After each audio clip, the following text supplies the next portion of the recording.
Untradable players have a bad rep simply because you can't sell them, but they can be some of the most useful players within the game. And in today's video, I'm going to be going through exactly how you can maximize the most amount of coins out of all of your untradable players. But before we do get into the video, if you're not wanting to rely on untradable players and you actually want to have coins to actually buy the players that you want to play with, then there is no better place than SkyCoach. Over there, you can get yourself some cheap, fast, and reliable FIFA 23 coins. All you need to do is select how many coins that you want to have and for the platform that best suits you. Once that's done, your order is placed. After that, you just need to wait until those coins are added, which from my experience is very quick. And then the final choice that you need to make is actually deciding what players that you're going to buy. This is now the perfect time in order for you to get coins now that we are fast approaching team of the season.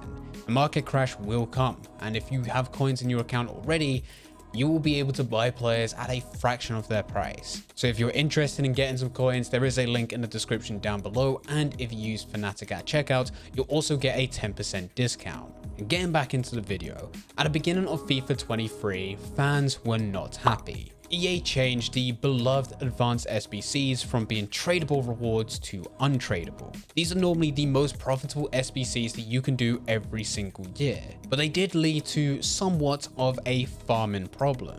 Many people would create new accounts, they would go through the SBCs, they would profit from them because they're always paying out good rewards and they're relatively cheap to complete. They would then sell those rewards, make coins, and then delete the account ready to start again. So of course, EA changed this, but because they changed it, fans didn't go through it because it would give untradable rewards, but it was still worth doing. Even though untradables cannot be sold, they still can provide coins. If you can get someone which is good, it does mean that you're now able to keep them within your club, potentially your main starting 11, and it now saves you coins from having to buy that player, which allows you to have more coins left over for you to buy other players. And this is one way in which this does help, so it is worth going for untradables. Having untradables within your team as well will always allow you to make coins from them. With every single game that you play, you're going to get 500 to 900 coins per match. And if you're going to be going into game modes which have a bigger reward, we're talking division rivals, the champions playoffs, foot champions, squad battles, whatever it is, you also will have a reward at the end after you complete all matches or once the week is over. And long story short, you will be able to make coins back on those players by playing those games. But of course, this is going to take some time. Very similar to this as well, some people also frown upon having loan players. Loan players are certainly the least desirable cards to have within game. EA even pushes loan SBCs, but yet no one really does them seriously. Yet, if used in a correct way, they can actually be profitable. Very similar to having untradable players within your team and playing matches, you will be able to get coins back from them even if you're going to be using loan players. But of course, many people highlight that with loan players, you do only have a certain amount of games until you need to get rid of that player, which is true, but only in specific game modes. It is still worth putting together a lone player team. Reason for this, game modes such as foot moments as well as friendlies do not count contracts. Foot moments in itself is not even you playing a game, but you can still go into this with lone players. You will be able to complete objectives and you will be able to get not coins but foot stars, and those foot stars will allow you to open more rewards. The more foot stars you have, the better reward that you can open,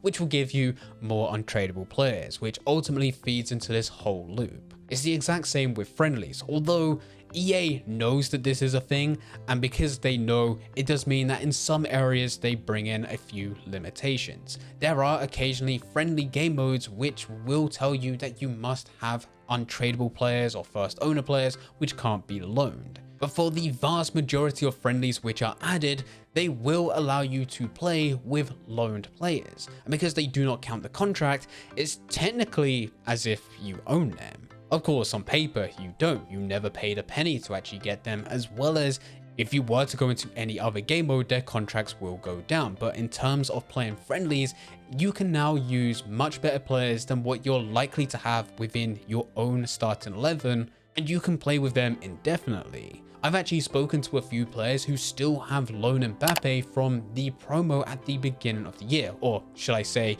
buying into the Ultimate Edition. They managed to get loan Mbappe for 3 games and they're still using him. And if you want to take this to the extreme, what you can do, let's say that you manage to go and get a good player which has 10 games on loan, you could go and take that player into division rivals, foot champions, the champions playoff, whatever it is, a competitive game mode, play 9 of those games with them, counting down the contracts with each game that you play. And then once you get to that final game, that's when you go and put them into your lone player team. You now only use that lone player team for you to go through anything within foot moments or friendlies, so that that's not going to count the contracts and you have them forever. But it does mean that you've maximized the most amount of coins out of that player and even given yourself a slight advantage against your opponents for 9 games as you are competing against them. It is certainly worth building an untradeable team as well as a lone player team, which still are untradeable, in order for you to maximize coins out of other game modes, whilst still using some of the better players within game. Me personally, I've still got players that I've used for quite a few games. Of course they don't count, so I can't tell you exactly, but a good amount of games, probably a couple hundred now, where I've been using Team of the Year players. All of these Team of the Year players came back when they were loan items during Team of the Year. I've also gone as far to go and claim some of the loan icons, as well as I've packed a few loan icons, and they're still being used as well. This gives me a much better team than what I would be able to build or even buy myself. And there's even times throughout the year in which it's recommended for you to go for untradable teams. And we're actually approaching one. Just before a major event such as Black Friday, Team of the Year, or Team of the Season, it is worth selling all the tradable players that you have within your club to claim back all the coins and all the value from them before the market crash. Because everyone knows that EA is going to push out packs before Black Friday, everyone knows that the market crash is going to happen before Team of the Year, and everyone knows that the exact same thing is going to happen before Team of the Season, people sell all their most expensive players. This forces the market to plummet. And then once that event actually happens, because people are saving packs and because they are also buying into FIFA points to open packs, there becomes this huge increase of those exact same players. Yet again, increasing the amount of supply which is available, but also still having the exact same demand or even less demand. Yet again, forcing the player prices down. If you have untradable teams during this time, you can actually sell all the most expensive players before that crash happens, claim all your coins back, still use good untradable players that you have within your club, go through the big game modes, division rivals, foot champions, squad battles, whatever it is that you're going through, build up your coin balance, keep on getting packs, and then once this event is over and the market starts to settle, that's when you can buy back those players. But it's only sustainable if you have good untradable players already within your club. If not, you're going to need to buy players which are ultimately tradable, and they're going to be affected by that market crash. Now, of course, with all of this, we are talking about having good untradable players. What about those which aren't so good? We're talking about getting an untradable player which is rated 85 or less. Most likely you're going to have loads of common gold untradables, especially if you're like me and you go through the bronze pack method, where you upgrade them to eventually silver players, common gold players, and rare gold players. Well, they are still useful, and they're useful in the way that I literally just explained. SBCs. Occasionally there will be challenges which require you to use a certain type of player, a certain type of nationality, in order for you to go through other types of game modes. You'll need to go through those game modes, complete those challenges with those players, and then you can mark off that objective, which will ultimately give you a player, a pack, or in some cases give you coins. But in most of the time, you're probably just going to have to recycle them into other SBCs. And at that point, it doesn't matter whether or not they're tradable or untradable because they have the exact same purpose.